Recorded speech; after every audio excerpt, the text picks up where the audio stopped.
Good morning. Happy January 4th. 12:54 p.m. in East Texas, and today's matriarchal teaching is on reality, right? We don't live in one single world, right? There's only perception of the world. What you call reality, right, is filtered through your nervous system, your memories, your attachment wounds, your survival strategies, right? It's shaped by what your body learned long before your mouth learned language. Two souls in human form can stand under the same sky, hear the same words, walk through the same fucking fire, and one of those souls will feel held while the other will feel erased.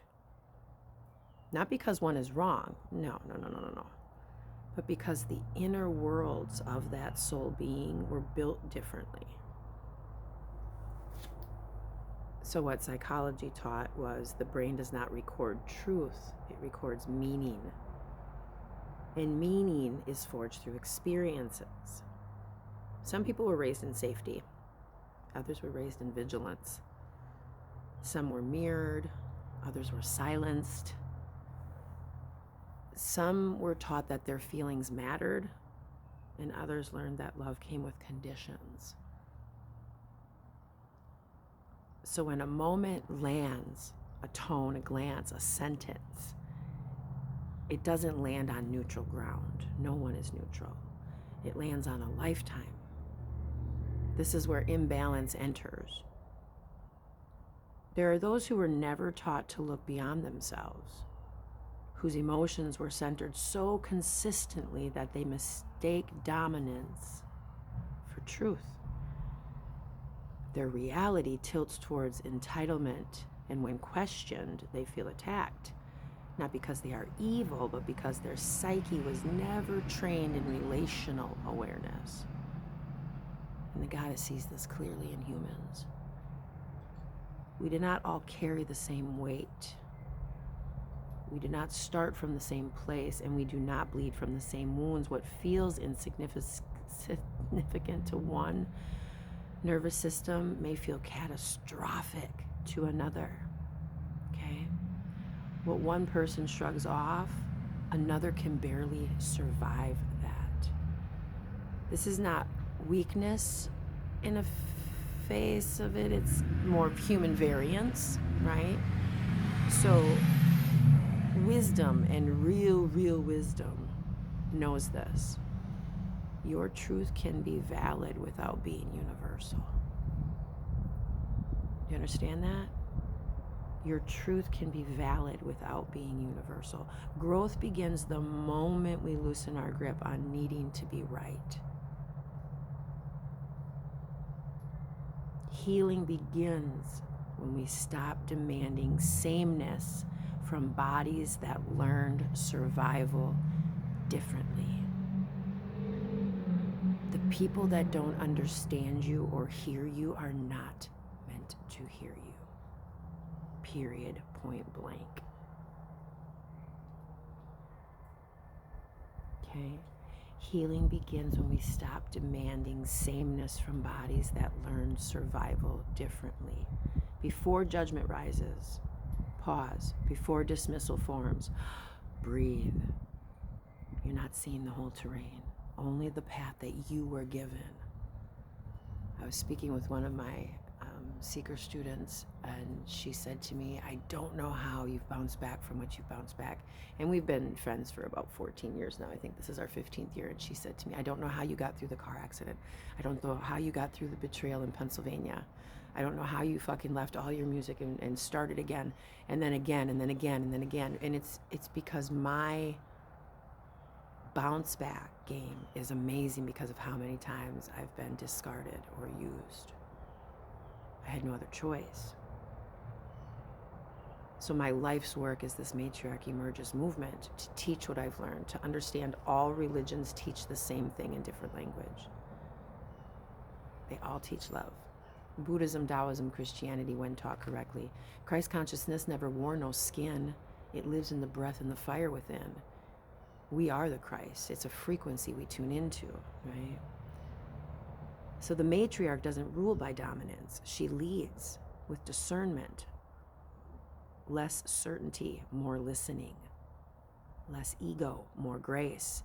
Because no one is walking through the same world, and honoring that truth is now balance, right? We have to understand that everybody is walking. Yeah, we're all in the same ocean, but we're all in different fucking boats, right? We're all in different boats.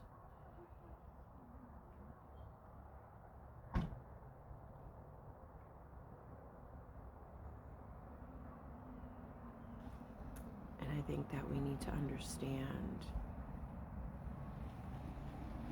you know. So yesterday we were driving in Willis, and the Texas sky was in front of us, right? Texan was driving. I was in the passenger seat. Nothing dramatic, just the road, just breath. No music on, just relaxing, quiet moment. And then the fucking road itself said, holy shit, stop. Because right in the middle of the asphalt was a red-tailed hawk. A red-tailed fucking hawk. Not panic, not frantic, just still. A pause in motion in our lives, right? Like the world inhaled. The Texan slowed the Jeep down, because when spirit steps in the road like that, you don't rush past it, right? So he knew. The hawk was standing over some roadkill, right? Death was already claimed, nothing wasted, nothing accidental. And the hawk bent down, gripped what was left, and rose very strongly, not clumsy, not hurried, and just carried the little bit of death it could away. Clean, efficient, unapologetic. And then it landed in a nearby tree. As the Texan was driving Willis, it turned its head and it looked at me. Not around me, not through me. It looked at me in the passenger seat. And that's when I saw the red tail feathers. Like, whoop.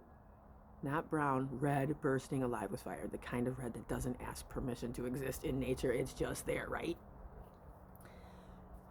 The kind of blood red that remembers birth and survival and the cost of standing still long enough to be seen for a moment, right? And I knew this wasn't a pretty moment for me, right?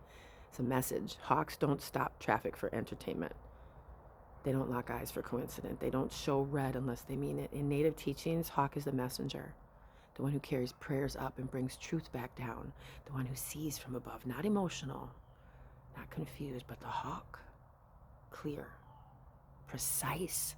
And I've been hanging lately with my murder of crows over here and my squirrels, and I've got little black songbirds, right? But this hawk appeared on the road, and Spirit told me to pay attention right now, not later. Right now. Because roads are choices, guys. Roads are directions. Roads are momentum. And this hawk, he didn't just fly overhead. He stood in the middle of the road, blocking nothing, inviting everything from me. And it took what was already dead, what the world had thrown away, and lifted. That's not random, you guys. That's instruction from the red-tailed hawks. Red is root, red is blood memory, survival knowledge carried in the body. This wasn't about vision, you guys. It was about claiming territory. Red-tailed hawks are fiercely territorial. They don't beg for space. They defend it. They circle, they watch, they wait, and then they move exact. No wasted energy, no apology. And that hawk did not scream for me. No, it didn't perform. It just looked at me. As if to say, you see it, right? You're not going to pretend you didn't see it, right? Because when you're seen by a messenger, you're responsible for all you know. What you know. Across ancient cultures, hawk carries the same theme. Egyptians called it Horus, the all-seeing eye. You see my tattoo? Can you see Horus on my arm? Right? The all-seeing eye, restored after chaos. The Greeks tied hawk to Apollo and truth, prophecy speaking. The Celts saw the hawk as the battlefield seer, the one who knows the outcome before the crash. Shamanic teachings, hawk appears when you're being trained to see patterns, to rise above the story without abandoning my body, right? That red tail was not there for comfort. It was my fucking confirmation. It said, stop a second, stop guessing what you already know, stop shrinking your voice, stop making others feel comfortable, and stop asking my vision to be too much for the world. It isn't. The hawk didn't ask if the road was busy for us. Nah. It didn't ask if I'd be offended. He was there. He stood, he took it, and he lifted it. And then he perched, watching, waiting, see if I'd honor, show up. Because that's the test, not the sign, you guys, the response. You see, the hawk medicine isn't about gentleness. It's about timing. Stop forcing. Keep working. You are seen. The matriarch emerges.